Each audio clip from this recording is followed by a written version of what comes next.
What's up, coaches? Coach Tim here with another video, and I'm making this video because I ended up choosing the head coach for our 9 and 10-year-old squad today, and I'm really excited about it.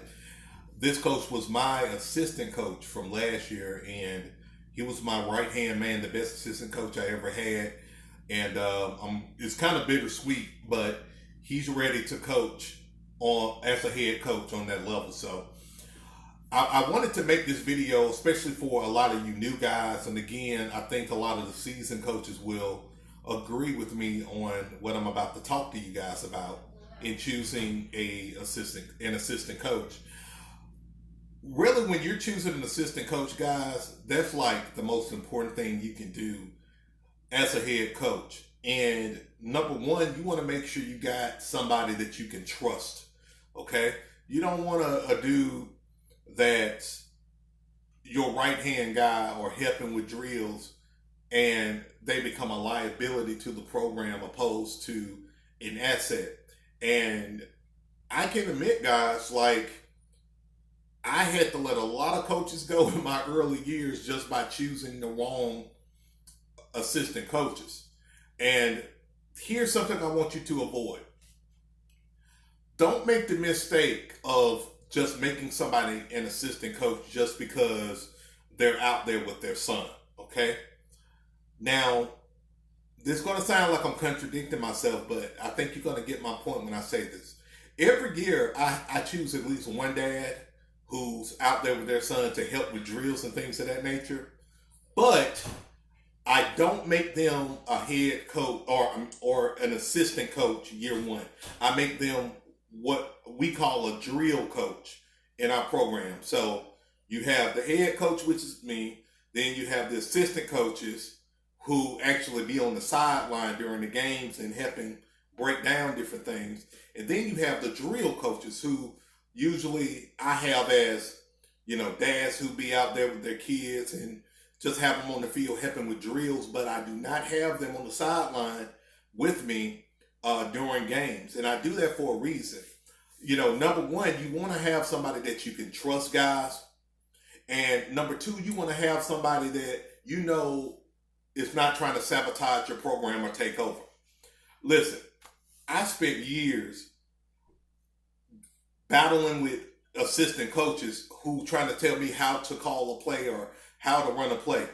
And so I learned the hard way to select coaches who have bought into my system, who bought into my plan. And, that goes into having good systems and processes in place where the assistant coaches know their place and their expectations. The drill coaches know their expectations and their structure there, clear structure. And if anybody go over that line when they are corrected by it, they're not surprised, okay? And as a coach, a head coach, I'm going to be honest with you. Sometimes you have to be hard and firm, and an a-hole sometimes. And that doesn't mean that you disrespect people, but it means that you have to be real with them just so they can know where their boundary is, okay? And that's a big mistake that I made. So, guys, again, number one, get somebody that you trust. Get someone who knows football, okay, who can help you. Now, with my assistant coaches, what they do is a little different, okay? I've had the structure where I've had a defensive coordinator and I was the offensive coordinator. It didn't work well for me, okay? So basically, I'm the offensive coordinator and defensive coordinator, but I have two coaches who are analysts for me. I have an offensive analyst and a defensive analyst. And literally, as the game is coming along, their job is to break down the weaknesses of the team, what the team is running, who's their studs, what are their tendencies in terms of play calling. And I found it to be 100 times more valuable than having a defensive coordinator or offensive coordinator. Now, again, that's just my system, my style. It It's very smooth. It's not a lot of frustration. If, let's say if you got an offensive coordinator that's calling plays that you wouldn't necessarily call and your team is behind, like, I eliminate all of that. And I'm gonna share this quick story with you guys, and I'm gonna let you guys go in this video. The first year of coaching, I was 20 years old, and my team made it to the championship. And I made the mistake of allowing the assistant coach to influence the game in terms of play calling.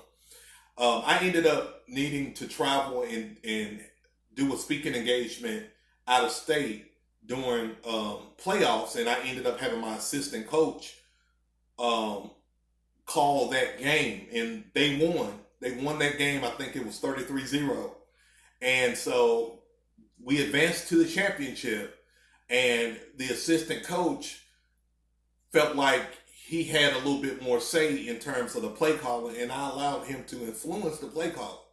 To make a long story short, we lost the championship game 13-6. And I won't lie, like, for years, I kind of lived with that. I had that chip on my shoulder. And I said to myself, I'll never lose a game based on other people influencing my decisions. And so a lot of the way I run my team now is, if we lose, it's on me. If we win, it's on me. And I want to do that because I never want to have like any kind of ill will against anyone. And you will learn this as a coach. You got to find out what works for you, right? You got to find out what works for you. But what you don't want to do is have an assistant coach who will sabotage your program, disrespect you, go over what you are, trying to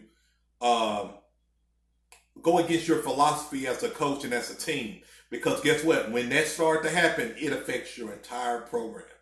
All right? So, guys, I didn't want to make this video long. I'm trying to make these videos like 4 minutes long, 4 or 5 minutes long tops. But y'all making it hard on me, man. But I hope y'all got value out of this video. If you have any questions, just let me know. If you are watching this video on YouTube, don't forget to subscribe to the channel. Just show me some love there. And I just want to help coaches. Honestly, like for me, I just want to help coaches be the standard in their league. I want them to have the best team in their league, whether you win the championship or not. If you're the standard of your league, great things happen.